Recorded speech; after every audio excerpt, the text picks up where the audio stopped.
So I'd like to just, I'm going to take you through a little bit of what I do professionally at THD, and then I'd like to draw connections between that and what I'm doing at UConn, and then I'd like to talk a little bit about what the opportunities are for students of our programs, yours and my program. So I'll get this set up here.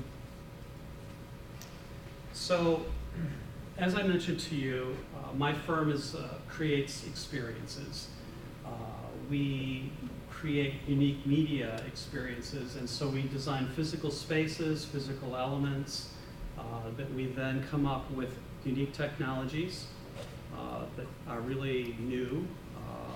We design them, we conceive them, we work with people to build them, and then we put them into physical spaces, and we put media onto them.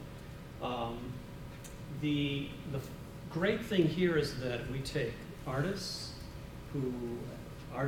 writers, engineers, technicians, and we bring all these different skills together, math, science, English, and put them together to create these experiences. As I mentioned to you, I come out of the theater. The folks who work with me come from theater, film, architecture, engineering. So you can see how a student who might be interested in math might not see a connection to what we do, but I can show you down the road here how they do connect. The biggest thing for us is that we like to tell stories. And in one way or another, all media tells a story. And it's imparting some kind of information or experience that somebody out there is finding valuable. For me, coming out of the theater, the director and the designers and performers all work together to create an experience and tell a story. Well, in digital media, we have a collection of people who come together to tell stories. It's not just one person typically by themselves, it's usually a group of people or a team that's formed. And we'll explore that as I move forward with this. Our design approach comes from the theatrical roots. We use the skill sets of designing for the theater. We use creative visualization tools, a lot of imaging technologies, and we also have a pretty broad understanding of technical and production methods. So for myself and for all the people who work with me, I don't do just one thing. I do many things. And one of the things that we see with young people today is we saw the slide up here with 17 different items on the desk. That's really good, in my opinion. That's great multitasking. The challenge is focusing, getting them to follow a path to an end and not jumping off the path and up here and over there and around here. And that is, in my mind, the biggest challenge for what we do. But there are ways, I think, to get around that and to help to guide students along.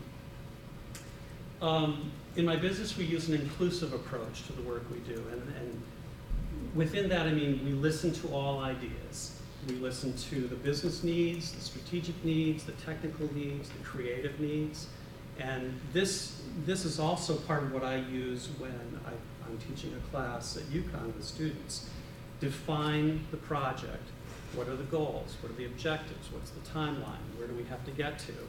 And through a team of students, one person responsible for each of those pieces, we drive to that objective. We work to deliver a message. We work really hard to tell a simple and compelling story, distill everything down to its essence so that it's a very simple, clear idea and message that really can't be missed by the people that you're sending it to. I truly believe in a holistic approach to the design work that we do. We treat everything as a unique and new project. By holistic, I mean it's not enough that you're really good at 3D Studio Max or really good at After Effects. You have to be able to ideate. You've got to be able to write it down. You need to be able to sketch a little picture of what it might look like. You need to then sit down and build it and then animate it.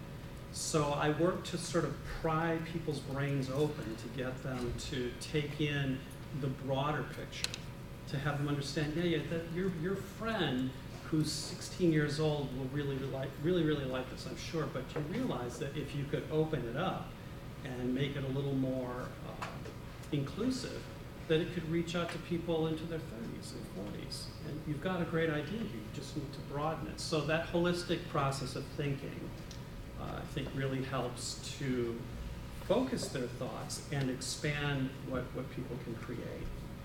And as I said, no two projects are the same. And why do I say that? I say that because every time we start something new, we should start with a blank piece of paper.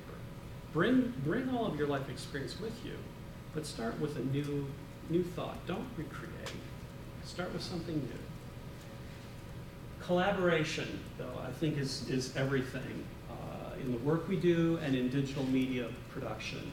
So I looked up collaborate. It's to work one with another, to cooperate. And I said, I asked myself, have you ever been in a collaboration that just flowed? And I'm sure we all have. We've all felt that before. But then there's a second definition, to cooperate usually willingly with an enemy nation. And that made me think, wow, have you ever been in a collaboration that felt like warfare? And sometimes I feel like that in the classroom. It's like I'm wanting to go this way and everybody else is wanting to go that way. And most of the time I find it's better that I go that way with them and I be the double agent inside who slowly turns the boat. But understanding what collaboration is and how to work collaboratively with students in the classroom and in my business has been really important. And obviously, communication tools are key to that. It's not enough just to speak the words. I need to be able to show what the words mean and what they're going to do.